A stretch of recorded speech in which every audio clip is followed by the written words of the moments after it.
going to talk as little as possible this afternoon for obvious reasons.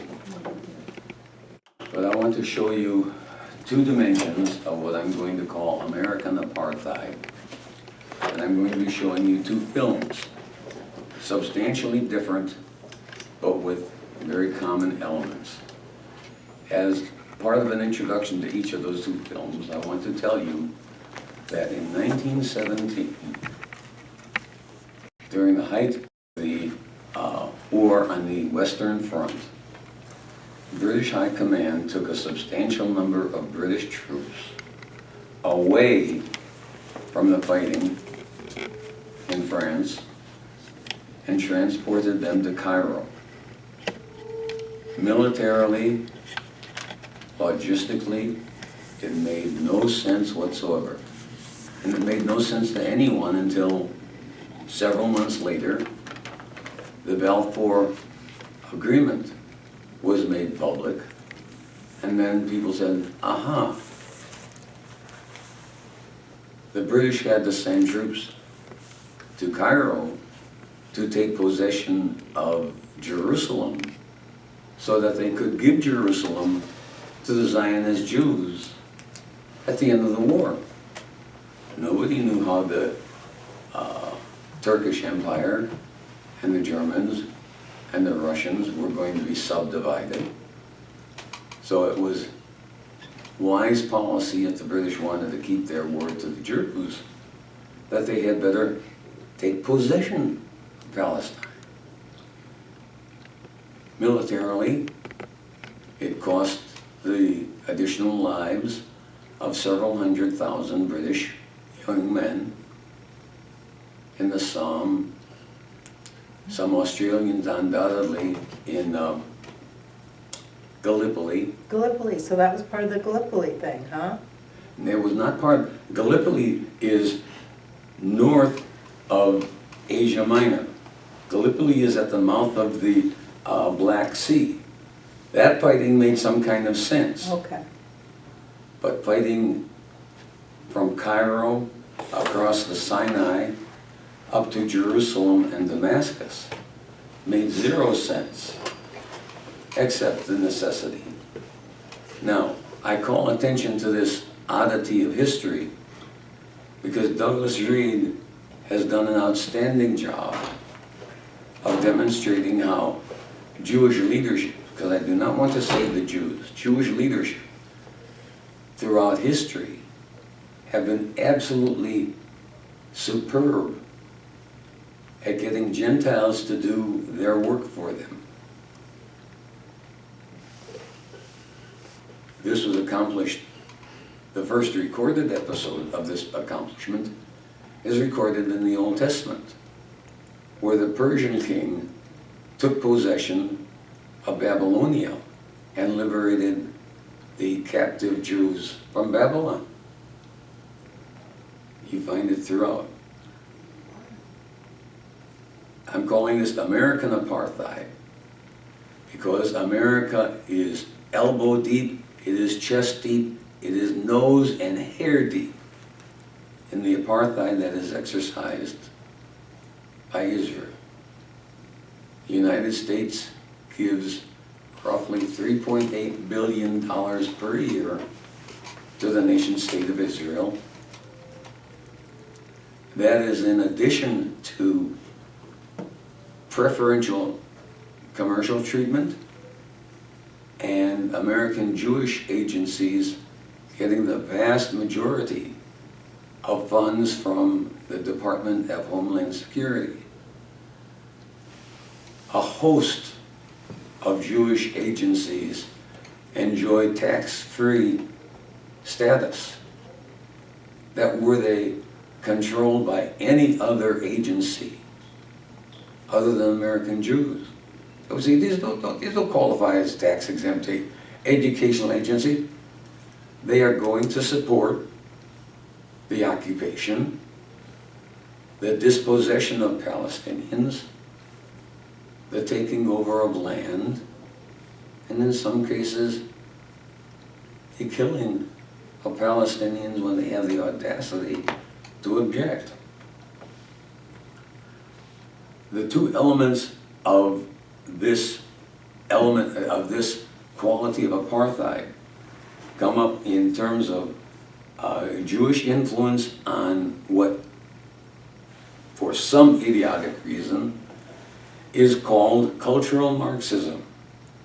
Now, cultural Marxism comes into American and Western political ideology when a minority of 0.1% get the same kind of political treatment as a majority. Sometimes it gets substantially better political and economic treatment than, for example, a majority. It is difficult to explain, but somewhere around 1930, I might be wrong on the date somewhat, so I'll ask for a little leeway in this.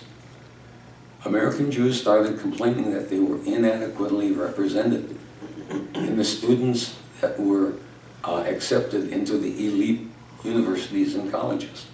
At that time, the Jewish population amounted to something like 2% of the American population, and the Jewish representation in those elite colleges was 20%. And yet they claimed they were underrepresented, and that representation went still higher. The group of students that is grossly underrepresented, and I'm making allowance, I'm including those when you look at SAT scores or the kinds of scores that where people have a number attached to their qualifications. And the students that are least represented in the quality universities and colleges of the United States are white males. Now, some of the things I'm going to say this afternoon, if they were false, would qualify for the major A word. And I'm not even going to use it because it is used too darn much. But I think you can guess what the major A word is.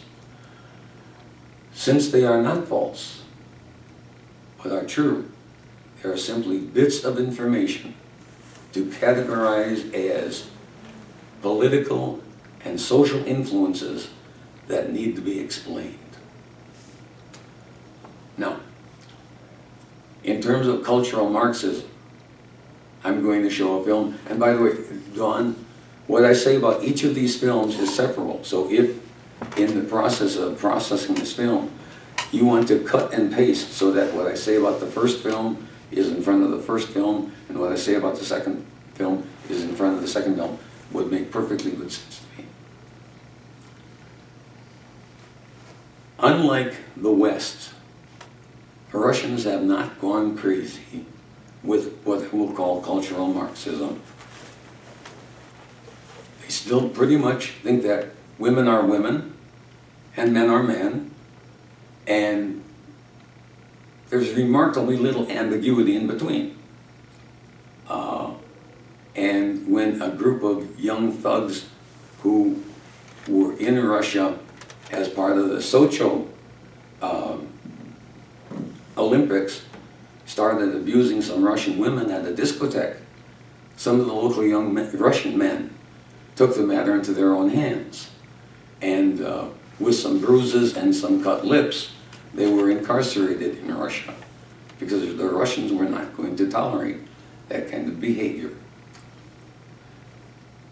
On the subject of cultural Marxism, I'm going to show you the film where a Russian talk show is discussing the madness of cultural Marxism. They don't call it that, but that's what they're talking about in the West.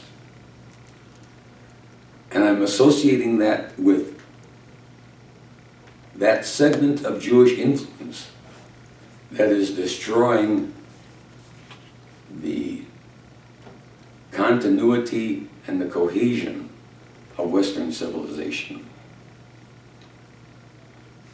Basically, I'm using it as an illustration that other people in the world aren't nearly as nuts as the Swedes and the British and the Americans.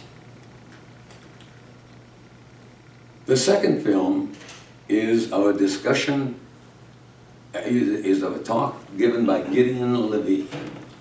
Gideon Levy is a courageous Israeli journalist who writes for Haaretz, the most liberal newspaper in Israel, and it's kind of surprising that it's still capable of remaining in business. He and the Mirahas write about the situation in the Middle East from the point of view of the Palestinians. Amir Rahas lives in the occupied territories. Gideon Levy writes and lives in Tel Aviv. But Gideon in this film talks about the mentality of Jewish Israelis. Before I say more about Gideon, I will put just a brief display of a letter that was written in 1948 on the screen. This letter was signed by approximately 40 people. I'm off by 5 plus or minus on that score. Two of the signatories were Albert Einstein and the banality of evil, Hannah Arendt. They are objecting to the visit of Menachem Begin to the United States. The letter was written in November of 1948, and they rightly identify Menachem Begin as a terrorist. And they rightly identified the Yves Yassin as one of the terrorist acts of the Irgun and the Stern Gang. What is interesting about this letter, however, one of the several aspects that are interesting, is that these nice American Jews in 1948 seemed to think that it was possible to make a distinction between the terrorist Zionists and good Zionists. What we know subsequently is what the good Zionists could not accomplish by deception, the terrorist Zionists accomplished by violence. The goals were the same. The methods were different. And when one method failed, another method was initiated. And the political philosophy that was exemplified by the Irgun and the Herut Party in 1948 is mainstream Israeli politics now. So when you listen to Gideon Levy, he is talking about a nation that has embraced fascism in all of its elements, with the possible exception of goose-stepping.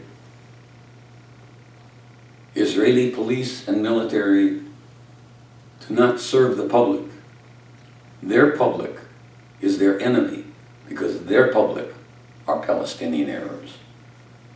And when Gideon is talking about living in and reporting on Israeli society, I want you to be aware that he's talking about the evolution and development of fascism and a nation state that is like this with the United States. Uncle Sam has morphed into Uncle Shmuel.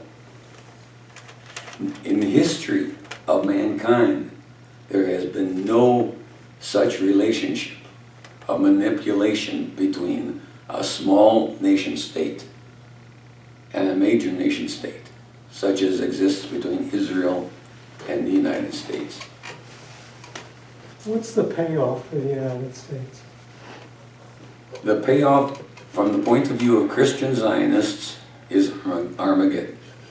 The payoff from the point of Israeli Jews is hegemony over the Middle East.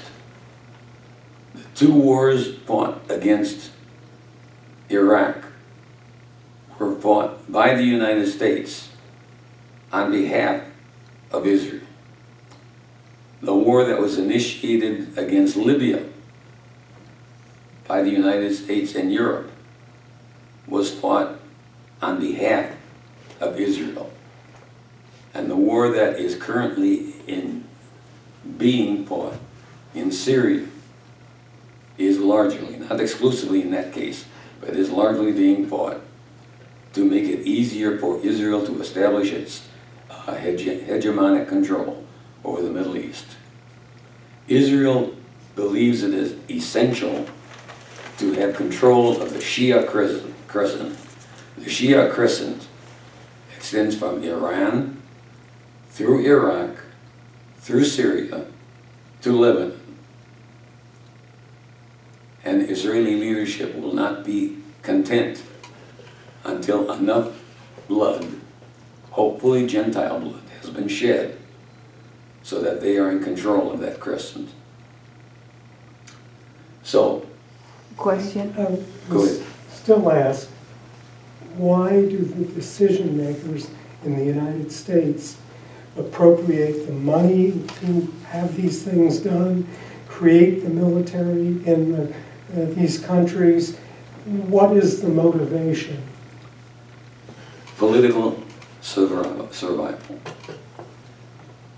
If you look at the American press, I'm going to call to mind that famous statement, if you want to know who rules over you, find out whom you cannot criticize. And the one agency or reality that you must not criticize anywhere in the West, and particularly in the United States, is that entity known as the Jews. Now, I don't speak about the Jews, because I think the Western Jew needs to do exactly what the American needs to do. He or she needs to start looking critically at their own history and their own leadership. I'll go back before showing either of these two films. I'm going to point out that Westerners have been taught that Jews have been vastly disproportionately persecuted in the West. That they suffered the accusation of the blood libel, where Jews were accused of sacrificing Christian children, and that this was a libelous lie.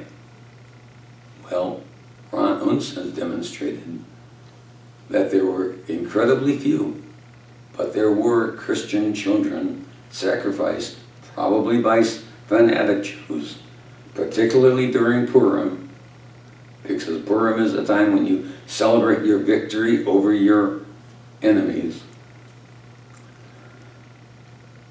I am exploring now, and the exploration is difficult because the historical sources are difficult to extract.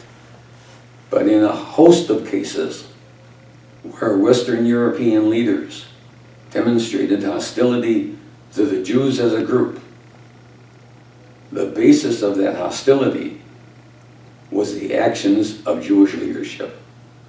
Jewish leadership, when the Christians were reconquering Spain, the Jews could not be trusted because the Jews, at least some of the Jewish leadership, mid-level Jewish leadership, was conniving with the Islamists, with the Muslim people that were being shoved out.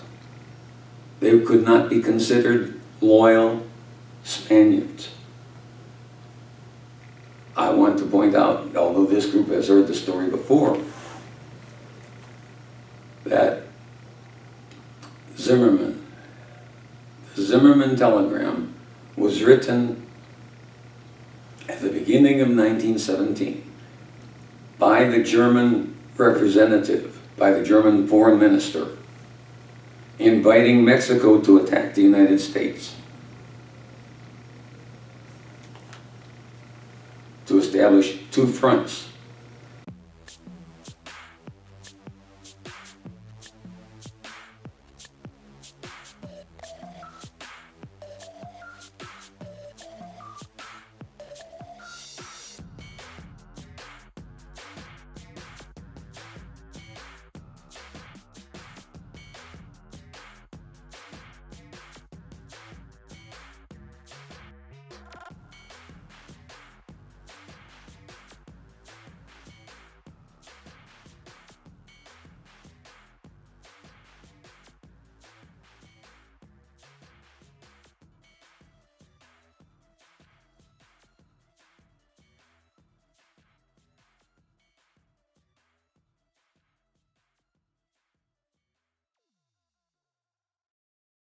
And when the authenticity of the document was called into question, Zimmerman said, "No, I wrote it." From a diplomatic point of view, it was absolutely stupid. From the point of view of American and European Jews, it was brilliant because it made inevitable the American entry into World War I. I recommend highly Douglas Reed's book, The Controversy of Zion. I expect I will have a few comments to make perhaps after each one of these films. But I'm going to start the films now because I want you to hear what Gideon has to say about the culture that he is working in and attempting to report on. When you said 3.8 billion to Israel, you're talking about of our government money, our taxpayer money. Our money. Our money. And that's on the top of the table. Mm-hmm. That's not counting privileged economic conditions, is not counting the tax exemption status of a multitude of Jewish agencies that go directly to Israel. The people are speaking in Russian, which makes perfectly good sense, but they're talking about the Western cultural situation. Человечество уничтожает себя само. Сергей Александрович. Ну вот, Владимир, вы сказали, что вы не хотели бы никого обидеть, а мне прям так хочется кого-нибудь обидеть. Вот реально прям руки чешутся. Кого-нибудь обидеть, так сказать, да, и причем так, чтобы он, ну, наконец, проснулся. Ну, конечно, проснулся и понял, что они творят. Но если так, с точки зрения там, метафизической сначала, потому что для меня это самое главное, как, с точки зрения верующего человека, но это однозначно сатанизм. В конце концов, чего хочет, так сказать, да, враг рода человеческого? Он хочет, чтобы вы убили сначала кого-то, а потом себя. Вот это идеальная схема. Надо убить кого-нибудь, а потом совершить самоубийство. Это идеальная схема. Да? Если вас под каким-то предлогом к этому подведут, это и будет победа дьявола. Они к этому и ведут. Давайте как бы не будем рожать детей, давайте, так сказать, гомосексуальные пары будут, так сказать, плодиться, размножаться непонятно никаким образом. Нет, а как их не волнует? Главное, что давайте они будут. Они же показывают, что это можно. Ведь, например, вот то, что вы увидели, картина-то в алтаре висит. В алтаре. А как же, извините, у этих первочеловеков появились-то потомки, вот которые там все описаны, они там длинный такой список, да? Как они все появились-то? И это самое, что называется, вне комментариев. Но тем не менее, давайте не будем выдыхать углекислый газ, а давайте поубиваем вообще значительную часть человечества, чтобы она не дышала. А то надышали здесь, да, и вот в итоге, так сказать, экологии никакой нет. А следующий шаг радикалов. А давайте совершать массовые самоубийства ради очищения планеты. Я вас уверяю. К этому все оно в итоге и будет подвинуто. Именно к этому эти вещи идут. А когда многие люди таких, знаете, свободных нравов и убеждений это не замечают, мне это странно. Вот здесь буквально на этом месте, не буду фамилию называть, но вот в этой студии стоял человек, который здесь горячо со всеми спорил, да, причем, так сказать, называя себя православным при этом. Горячо спорил, говорил: где вы это увидели? Этого в Европе нету. Где вы это увидели? Этого не существует. Я понял, о ком вы Да, говорите. этого не существует. Это вы ненормальные, потому что вы специально выискиваете единичные случаи, а там этого нету. Девочка, 8 лет, в 4 года осознала себя транссексуалом и выступает в парламенте. Этого нету, конечно, этого нету. Грета Тунберг собирается, это, в общем-то, ненормального, так сказать, человечка, выдвигать на Нобелевскую премию. Но она ж ненормальная. Но она получила альтернативную. Но она ж ненормальная. Ну вы отлично это понимаете. Что, так сказать, вот все А это у нее и диагноз? Да? Не, Вот у и нее всё. официальный диагноз. У нее официальный диагноз, да? Но это часть такая, так сказать, я бы сказал, метафизическая. Теперь часть практическая. У меня, честно говоря, остается впечатление, что, в общем, этим процессом, очевидно, кто-то управляет. Вопрос только в том... Вы сами назвали кто? И это понятно. Но, мне кажется, есть заинтересованные и на более низком уровне. Ну, например, как вариант. Например, как это не парадоксально, но этот цинизм вполне, мне кажется, вполне может быть реализован. Например, те же самые транснациональные корпорации, против которых зеленые обычно борются. Уничтожение национального государства, максимальная глобализация, стирание всех возможных, так сказать, границ и приведение мира в другое состояние управления. То есть управление должно быть другим, вне национальным, вне суверенитетов, так сказать, да, вне вне вот этих вот границ. Все должно быть разрушено. Под какими лозунгами? Все равно. Под лозунгами борьбы за экологию? Очень хорошо. Под лозунгами борьбы за демократию? Великолепно. Под лозунгами, между прочим, так сказать, да, свободной миграции для всех и во все области земного шара? Тоже прекрасно. Но это как возможный вариант. По крайней мере, то, что ТНК на самом деле крайне раздражает суверенитет, и то самое, что Грета Тунберг называет национал-популизмом, это совершенно точно. Это однозначно. ТНК – это транснациональная корпорация. И третье, да, что касается нас. Вы знаете, я тоже себе позволю долю цинизма. Если они избрали для себя такой самоубийственный, дикий, несуразный путь дальнейшей жизни, это их проблема. Это их проблема. Может быть, через это они как конкуренты наши и кончатся. Правда, как бы я очень опасаюсь за то ядерное оружие, которое есть у них в руках. Вот, между прочим, если Грета Тунберг против загрязнения и за экологию, пусть она призовет США в одностороннем порядке отказаться от ядерного оружия. Я только за. Я за. Пусть США откажутся от ядерного оружия в одностороннем порядке, дабы не загрязнять планету. Я буду только за. От нефтедобычи. От нефтедобычи пусть откажутся. От сжиженного газа. Вы знаете, от сжиженного газа сколько проблем? Ё-моё, это такое дело. Вот эти, значит, от животноводства, от ножек Буша, от всего. Это же ужас. Я считаю, что в первую очередь США должны стать абсолютно зеленой экономикой, которая ничего не будет производить. Я за. Вот в этом смысле я цинично поддерживаю Грету Тунберг. А для нас главное, чтобы это безумие с помощью якобы прогрессивно мыслящих людей не перебралось вот сюда. А здесь, на самом деле, уже достаточно вполне таких настоящих прогрессивно мыслящих людей, которые смотрят в будущее, которые вот видят это будущее, понимаете? Если мы вот это на себя возьмем, мы точно сдохнем, причем гораздо быстрее, чем они. Почему? Мы точно кончимся, а потому что у нас нет Во-первых, у нас климат нет таких похуже. заделов, вот и все. И они еще довольно долго могут проедать собственные ресурсы, да? У нас с этим проблема. Так, точно так же, как и с демографическим, так сказать, убылью населения. Давайте все здесь не будем рожать детей, давайте как бы будем легализовывать все эти вещи, давайте убьем остатки вообще экономики, будем выращивать там травку и все такое прочее, и все, и нам конец придет. Вот если вот эта вот гадость, откровенно скажу, да, как обычно, знаете, дорога в ад вымощена благими намерениями. Вот если под этими благими намерениями и под видом того, что это очередная волна прогресса и свободомыслия к нам вот это перетащит, а есть такие попытки под разным соусом, мы с вами умрем быстрее, чем они. Поэтому вот это и есть наша главная задача, в том числе здесь. Чтобы вот это безумие, в конце концов, сам себе каждый хозяин, чтобы это безумие оставалось там, и чтобы мы поняли, что это безумие. Потому что то, что это безумие, мы увидели. Отвратительная картина. Бедная, изуродованная цивилизация, между прочим, девочка, которая в 4 года осознала себя транссексуалом. Все, у кого есть дети, прекрасно представляют себе, что такое ребенок в 4 года. Да. Что он может осознать. Она уже осознала, ей 8 лет, и она уже выступает в парламенте. А они ее слушают, значит, поощряют. Так надо и смотреть зряче, потому что Тунберг предлагает модель иную. Это абсолютная аннигиляция всего существующего в мире. Конечно, при этом это должно быть проведено руками действующих политиков. При этом это проводится через методологию средневековых детских крестовых походов.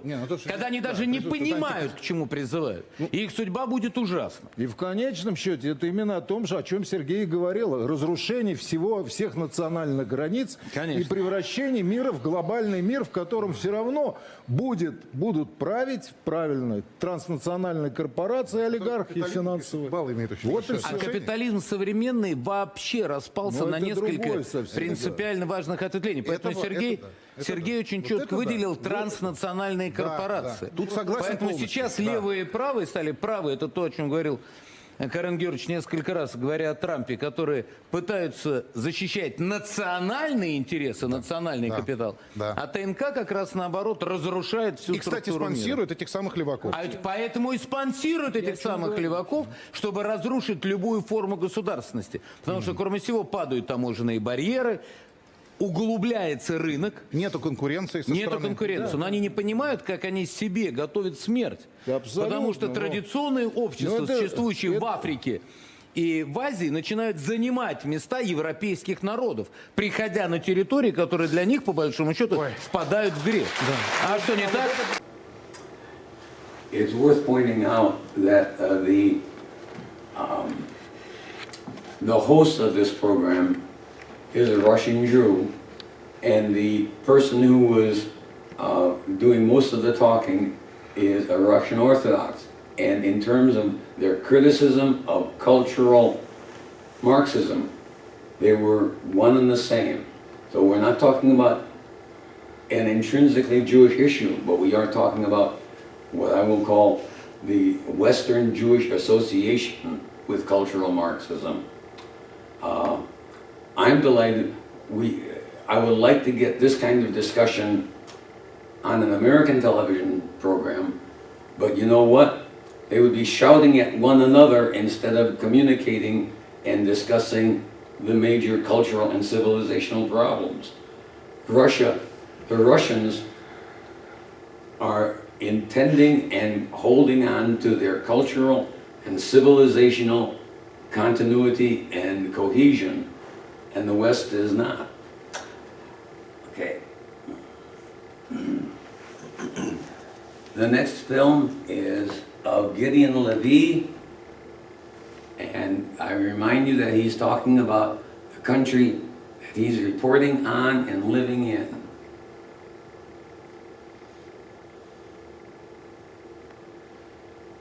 Fortunately for all of us, Gideon is going to be speaking in English.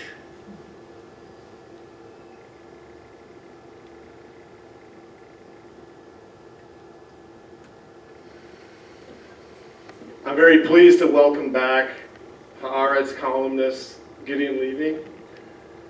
His column in Haaretz, he's called for greater Israeli empathy towards the suffering of Palestinians. He's an extremely well-known commentator because of his willingness to take on tough issues.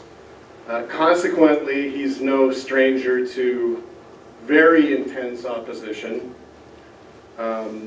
His columns about politics, money, how Israel's military occupation is changing Israeli society, and about U.S.-Israel relationships are very widely read, reposted, and discussed around the world. Who doesn't get in their inbox a Levy column once in a while? His vocal opposition to Israel's last major invasion and bombing of Gaza took place against an enormous backdrop of widespread support for the military operation within the Israeli public. And so he gave voice to those who were secretly against the war but cautious about voicing such opinions openly. He was a recipient with Palestinian pastor Mitra Raheb of the 2016 Olaf Palm Prize for their fight against occupation and violence. He's also received the Peace Through Media Award at the 2012 International Media Awards, the Euromed Journalist Prize for 2008, the Leipzig Freedom Prize in 2001, the Israeli Journalists Union Prize in 1997, and the Associate...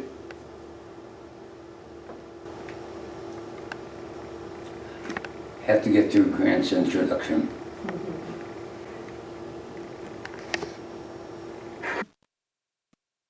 Thank you, Grant. I was wondering about whom were you talking about? Can I stay here and not go back home?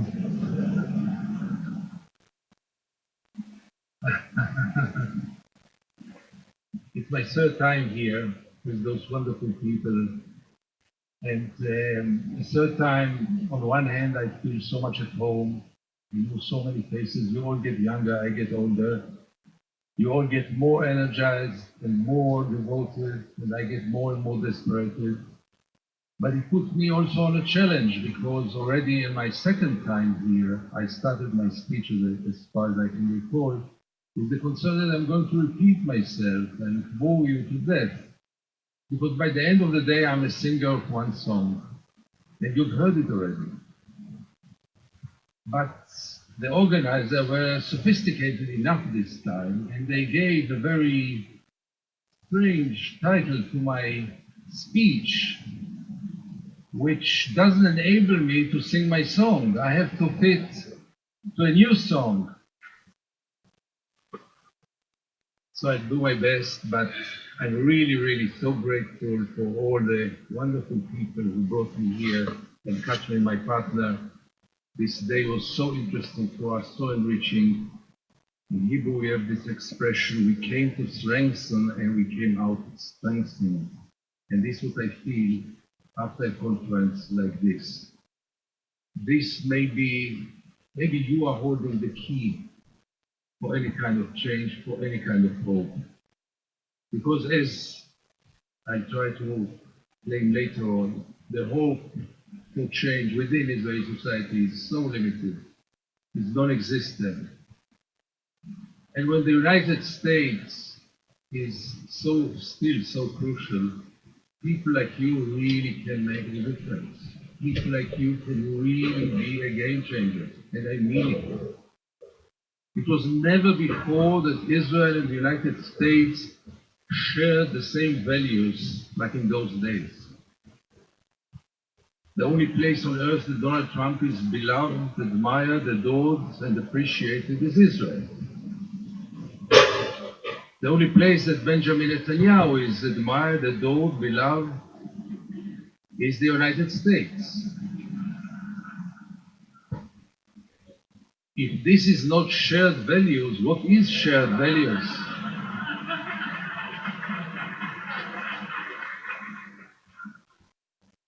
Some of my ex-best friends are on their way now to the real thing, to the APEC conference, which will start on this weekend. Politicians, journalists, to what I call as the annual drug dealers conference. They will discuss how many more drugs will they send to the Israel occupation addicted state, how much more friendship will they express, and how much more money and weapons will they supply.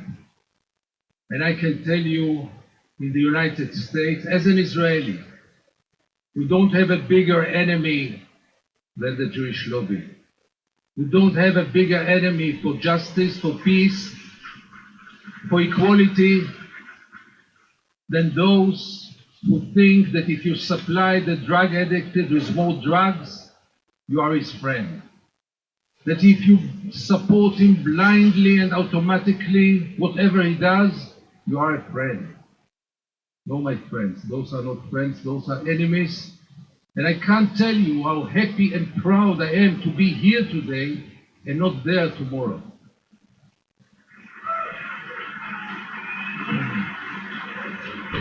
Thank you. The title of my lecture speaks about Zionism. And Zionism is one of the two religions of Israel.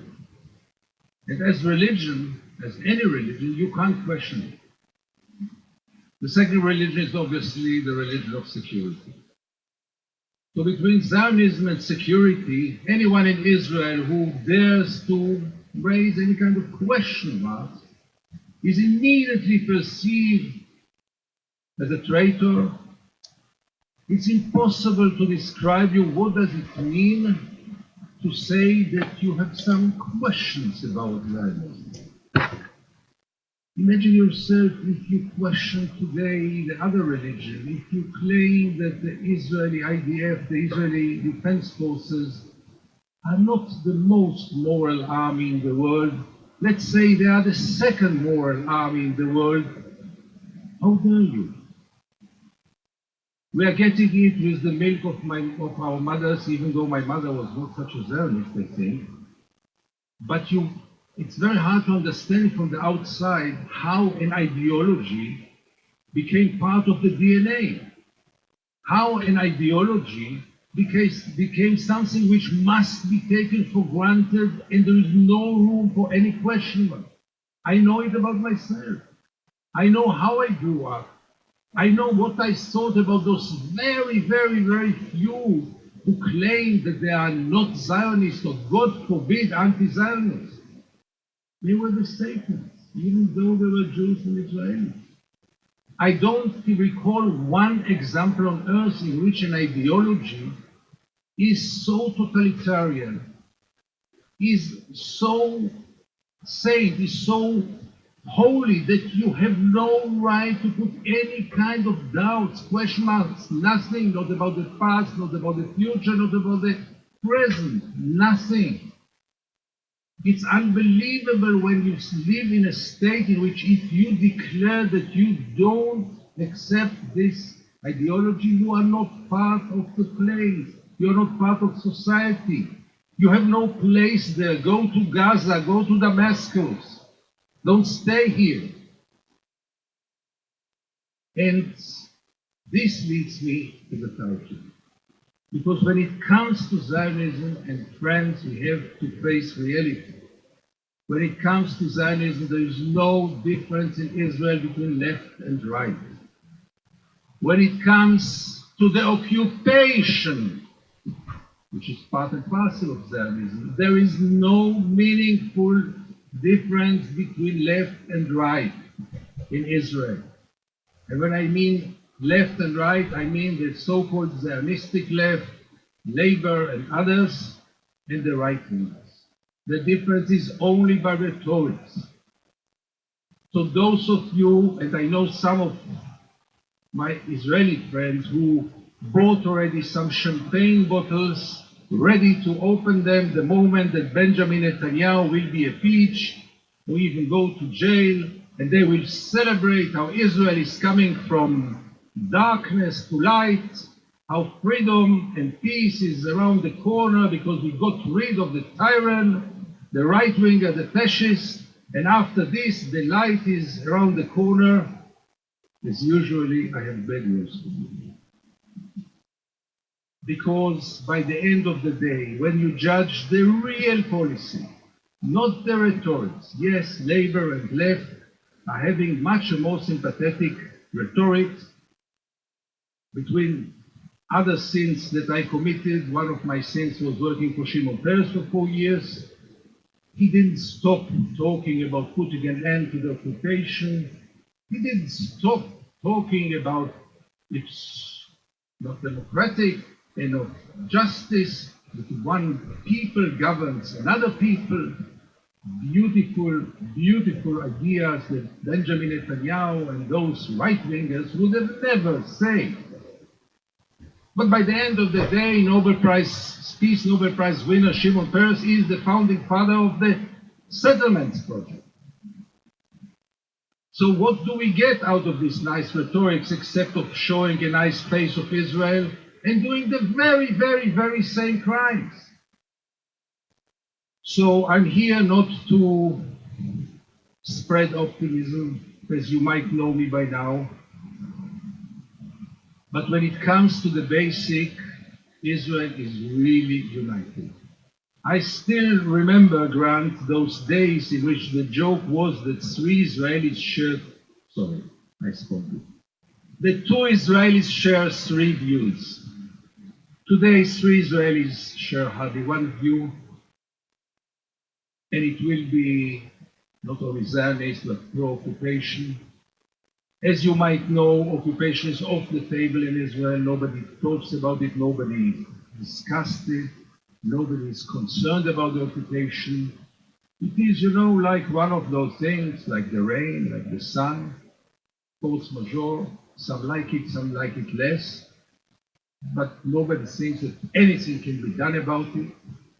It doesn't bother us so much, that's the truth. It's only half an hour away from our homes, but who hears about it and who cares about it? And the crimes are on a daily basis, but really daily basis. The media hardly covers them, and if they cover them, it will be always according to the Zionistic narrative. A terrorist of 12, a girl of 14 with scissors in her hands as an existential threat to the state of Israel, a girl who is slapping a soldier as someone who deserves life sentence, not less than this, a girl that 1 hour before her cousin was shot in his head 50 meters away from her home. So now the Israeli army claims that this was fabricated. I mean, even the Israeli propaganda lost its shame. Israel dares to claim that this child, Muhammad Tamimi, whom I met a few days after he was injured, he lost half of his brain, that he fabricated his injury. Then you see that Israel is really desperate. If Israel needs this kind of level of propaganda, if Israel is getting so low in denying shooting in the head of a child of 15 and claiming that he fell from the bicycles, then do you know that things are getting worse. Maybe it's a hope for a new beginning, but right now, look how low does it get. And all those are passing Israeli society as if nothing is happening. No question marks, very little moral doubt, if at all. A cover up, living in denial like never before. I cannot think about one society which lives in such denial like the Israeli society. And again, it includes left and right, except of the very devoted extreme left activists. Let's remember them. But they are really small figures and totally delegitimized. So when I speak about left, I mean Labour, Yesh Atid, the new promise of Israeli politics, and maybe the next Prime Minister, Yair Lapid, and all the rest. In many ways, they are worse than the right wings, because they feel so good about themselves, because they are so sure that they are so human and universal and moral, while the right-wingers at least don't cover up. They say, yes, we are fascists. So what's wrong about it? We are Jews and we have the right to be fascists. Because we are the chosen people, we have the right, and nobody's going to tell us what to do. When it comes to the central left, as it's called, I can hardly pronounce it, the central left, what do those people have to do with left? But when it comes to the central left, it's a rare combination in which you feel so good about yourself. You are not one of those fascists. You are not one of those nationalist racists. You are a liberal. But the occupation must go on. And the child must, the Hayat Tamimi must stay in jail forever. And the crimes must continue because we have no other choice. Which brings me to the set of values which I see as the core of Israeli society nowadays. 3 or 4 sets of values which explain everything, in my view. The first very deep-rooted value, and let's face it, is the value that we are the chosen people. Seculars and religious will claim so. And even if they don't admit it, they feel so. And the implementation is very simple. If we are the chosen people, who are you to tell us what to do? Who are you? Who is the international community to tell Israel what to do? International law? Who? A wonderful thing. It doesn't apply on us. It applies on any other place on earth, not on Israel. Because we are the chosen people, don't you understand? The asylum seekers, 88% of the Eritreans are recognized as refugees in Europe. You know how many of them in Israel? Less than 1%. Less than 1%. Why so? Because we are a special case. You don't expect us to absorb 40,000 asylum seekers. How can you expect us? We can't. And we are the chosen people. And we don't need to prove it. The second very deep-rooted value is obviously the value of we the victims, not only the biggest victims, but the only victims around.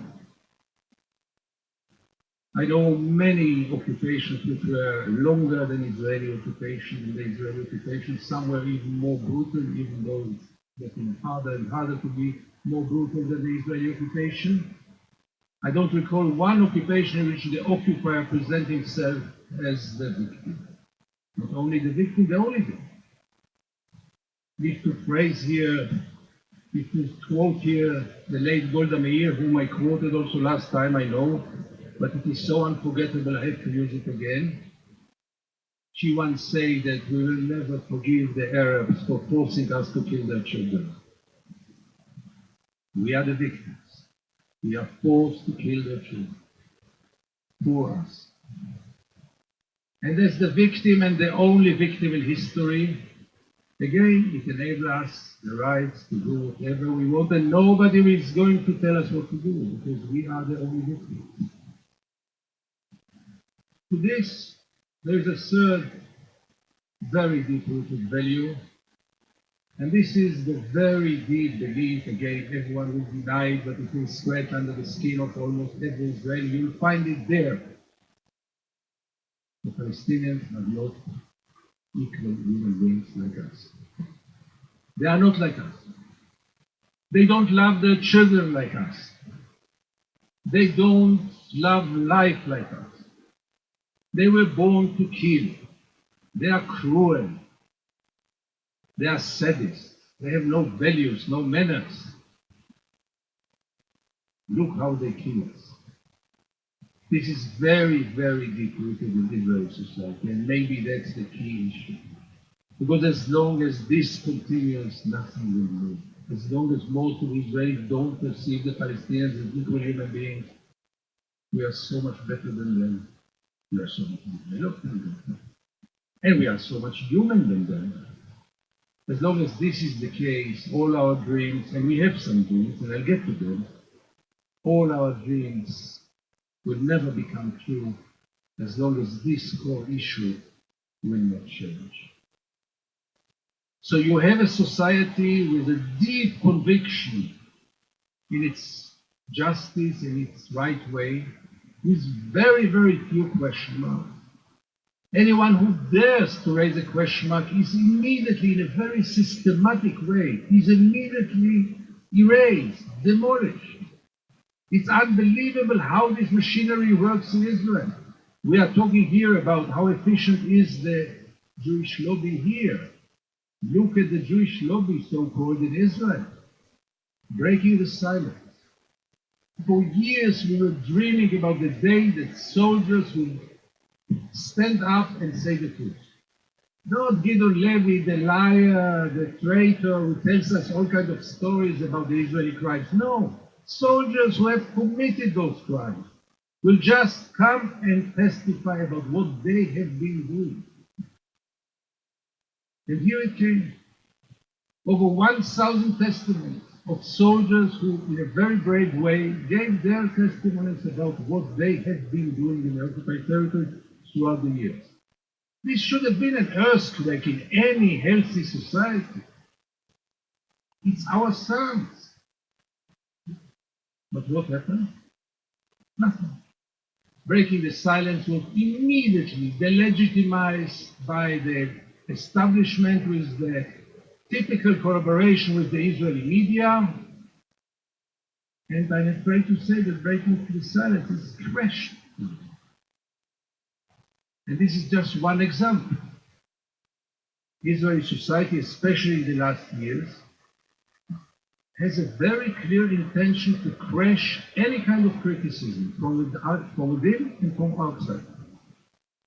And this is going through legislation, through campaigns, through the media, and it's just in its beginning. In this way, I must say, there might be a slight difference between so-called left and right in Israel, because the Israeli left has some kind of commitment, at least for the democracy for the Jews. Because as you might know, Israel is maybe the only place on earth with 3 regimes. We are having 3 regimes. One is a so-called liberal democracy for Jewish citizens, which has many cracks now, but it is still functioning. I have total freedom in Israel. This must be mentioned here. I write whatever I want. I appear on TV. I can't claim that someone is shutting my mouth, except of people in the street who would like to see me or spitting at me or who are threatening me. But by the end of the day, this freedom, which I don't take for granted and might not last for long, but this freedom is there. So that's the first regime in the film. Then comes the second regime, a very discriminating regime towards the Israeli Palestinians, the Palestinians of 48, the Israeli citizens who are Palestinians, 20% of the population.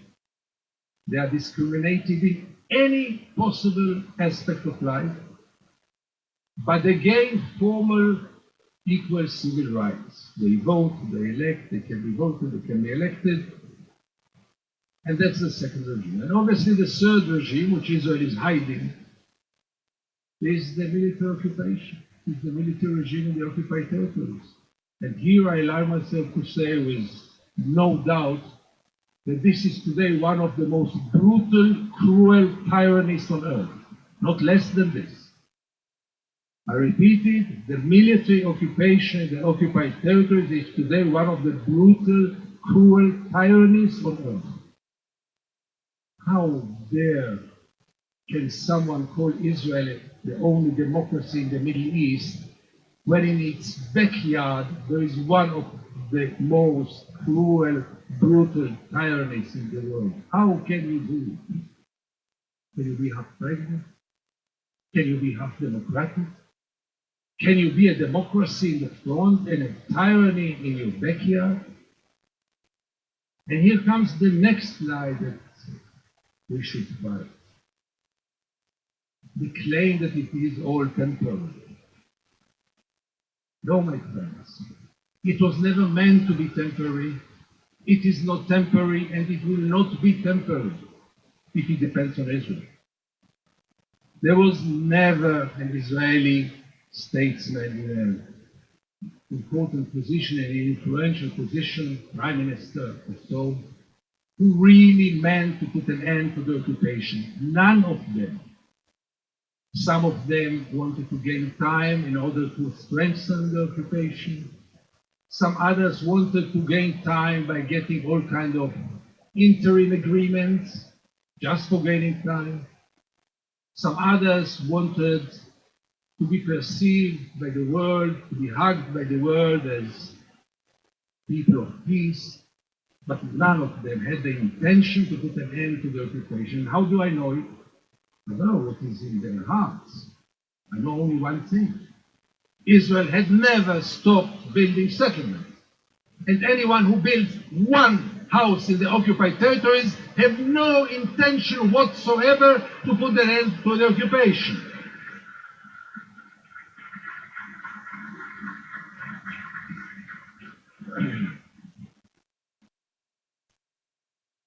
And those bluffs should be called. And here I come to Europe. As I'm very, very skeptical about change from within the Israeli society, because life in Israel is far too good and brainwash system is far too efficient. To have a dialogue today with most of the Israelis is even for me almost an impossible thing. Really, many times I find myself together with Catherine when we meet ordinary Israelis, good people. They would volunteer anywhere.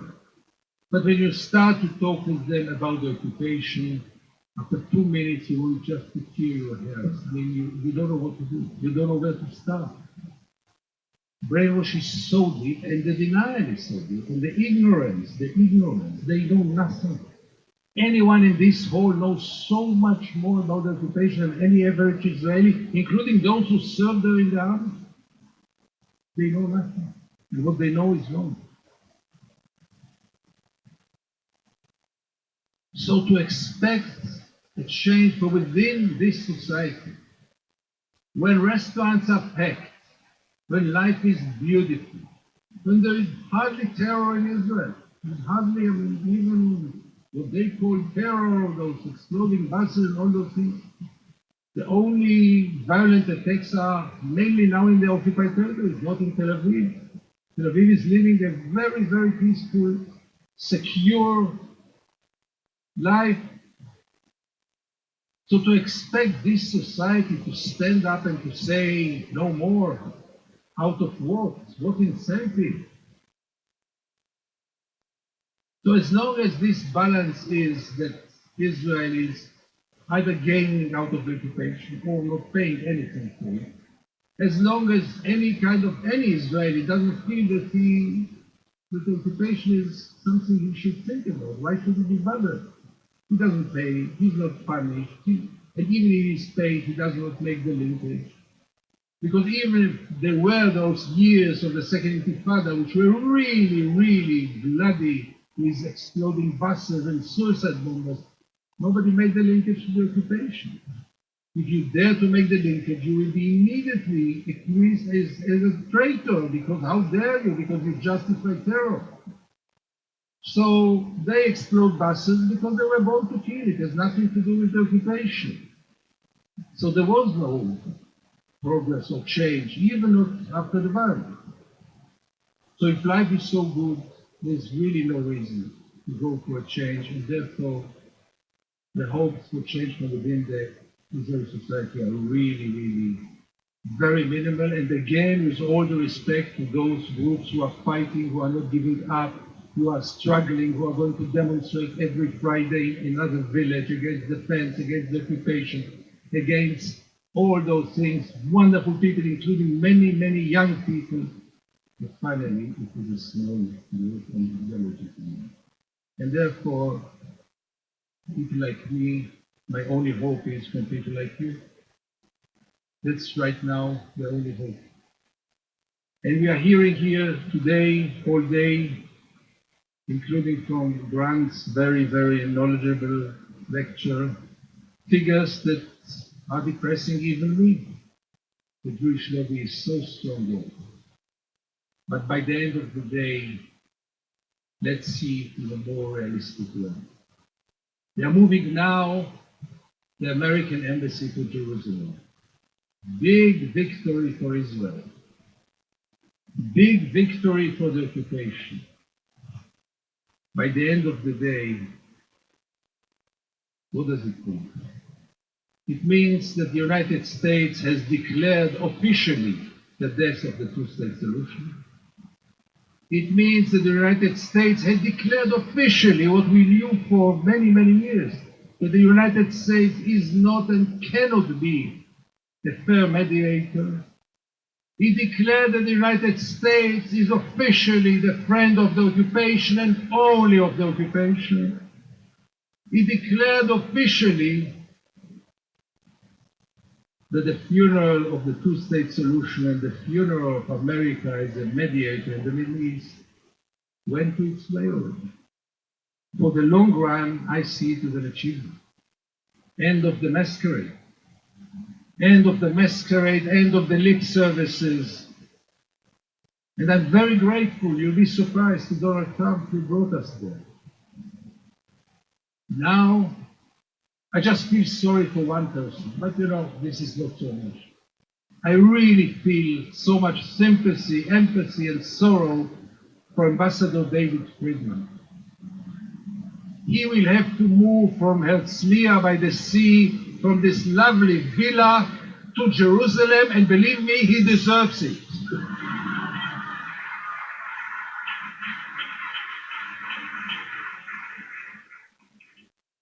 The ambassador of the settlements, with the costume of the American ambassador, is even not the ambassador of Israel, he's the ambassador of the settlements project, and not of all settlements, just the extreme ones, if there is a difference, will have to move to Jerusalem. What is a bigger gift for all of us than to see him among the Orthodox, among the tensions, among the border police every corner, with all the violence and the tension and the occupation, every step you step in Jerusalem? What will be more of a gift for us than to see him there rather than to see him in front of the Sea of Herzliya? So we shouldn't give up. And if I may, with all my modesty, my ideas for what you should do who am I to tell you? I hardly know what to tell myself what to do. But still, I saw it in three main issues right now. One must be to fight this unbelievable process of criminalization of criticizing Israel. This must stop, and we shouldn't give up. We heard today that it's not only about BDS anymore. Now it's about any critic about Israel. The fact that someone who raises his voice for justice is criminalized is, first of all, a domestic problem. What kind of society is this? What kind of society is this that criminalize those who support justice and praises those who supports the violations of the international law, the crimes? So this should be one of our goals, not to give up. And when they call you anti-Semites, here it's Israel, in Europe they get paralyzed. If you call someone an anti-Semite in Europe, he's paralyzed. And they take advantage of it in a very manipulative way. Don't let them. You should be proud in raising your voice. BDS right now is the only game in town.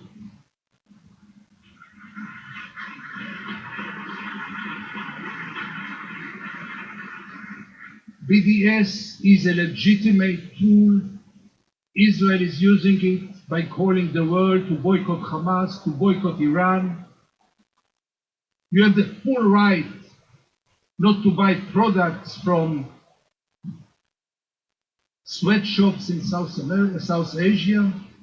You have the full right not to buy products from a shop which sells meat. And you have the full right not to buy products from a country or from an area that you feel that something is wrong there. What does it mean that you should apologize for boycotting something that deserves boycott? And BDS, one can claim that had not yet reported about real success, economical successes maybe, but we have one proof why BDS is the right thing to do. Look how Israel gets nervous about BDS. And if they get so nervous about it, you can know that's the right way.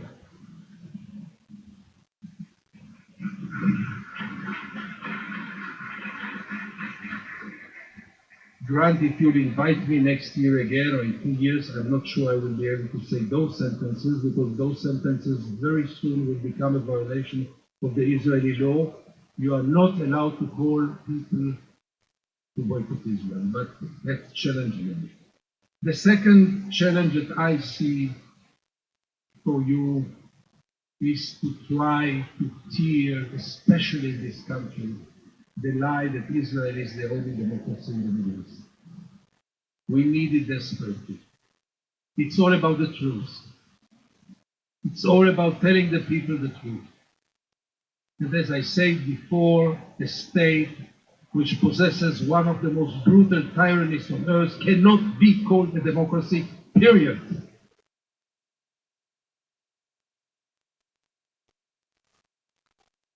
And the last lie that you have to fight, or I allow myself to suggest you to fight, is the lie that all this is temporary.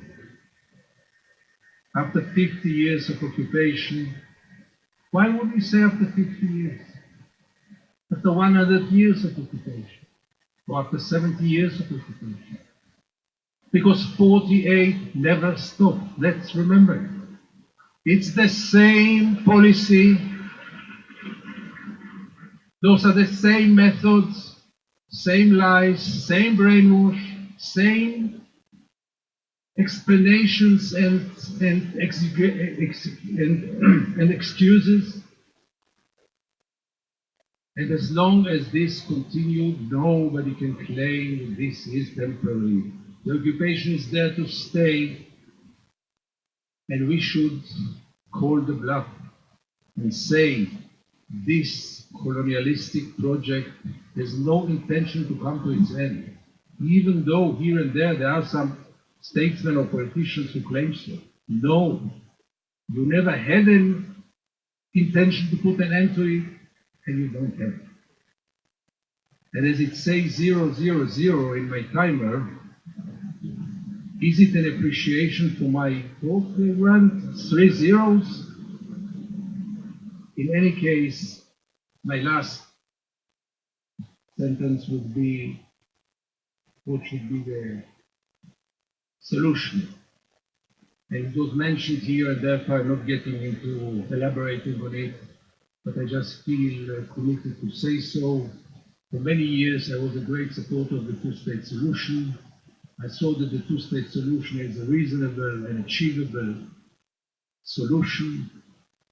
Total justice will never be achieved in this part of the world, but I thought that this would be a relatively fair, just solution, even though a lot of injustice is about it. Above all, we are dealing about 22% to the Palestinians and 78% to the Jews. While we are facing today, I don't know how many of you are familiar to the very dramatic fact that today, already today, between the Jordan River and the Mediterranean, there are exactly 50-50, 6 million Palestinians and 6 million Jews. If you count 2.5 million in the West Bank, 2 in Gaza and 2 in Israel, you get over 6 million Palestinians, and there are 6 million Jews, roughly speaking. Maybe I'm wrong with some figures, but it is roughly half and half, 2 peoples equal right now. So if someone thinks that one people can dominate another people, and let's get back to Zionism and to the title of this talk. The basic of Zionism is that there is one people which is privileged over the other. That's the core. And this cannot go on. And if it goes on, it has only one name. In Hebrew, we call it Apartheid. So I totally join your analysis today, which I learned a lot of, and others. Even if it sounds now like an utopia, even if it sounds now like something unthinkable, it's time for us to change the discourse. It's time for us to talk about equal rights, about one person, one vote. And let's challenge Israel. Israel will say no, then we can officially declare Israel as an apartheid state. Because there is no other way. If you deny equal rights, you are not a democracy officially. It's not a question of point of view or opinion. It's a matter of fact. And Israel obviously will say no. But we shouldn't give up, because by the end of the day, I truly believe that Palestinians and Israelis, Palestinians and Jews can live together. We tried it in the past. It is being tried today in all kinds of small frameworks. We can really live together. Believe me, I'd rather have a Palestinian prime minister than Yair Lapid or Benjamin Netanyahu.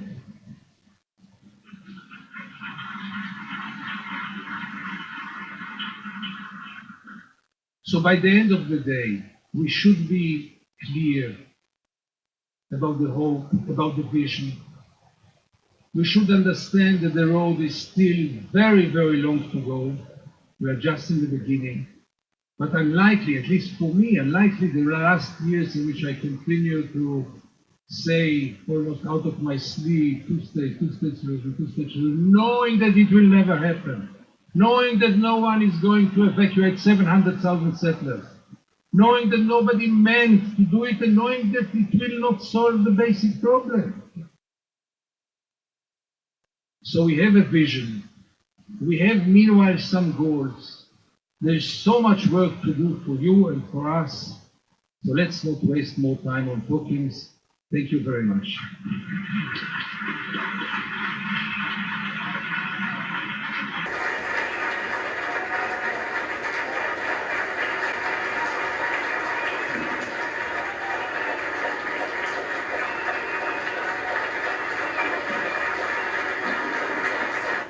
There are some interesting questions that come up with come up with Gideon's speech, but I wanted to spend just a few minutes in commenting on a reality here in the United States, because I started talking about American apartheid, because with the United States government supporting Zionist Israel, we cannot say other than that the United States government is supporting an apartheid state. And if we were talking about a nation state that is 9 time zones away, that would be profoundly annoying, but it would not necessarily imply a loss of American civil liberties. But as we sit or stand here, your First Amendment rights are being threatened. It is illegal for the government to do so,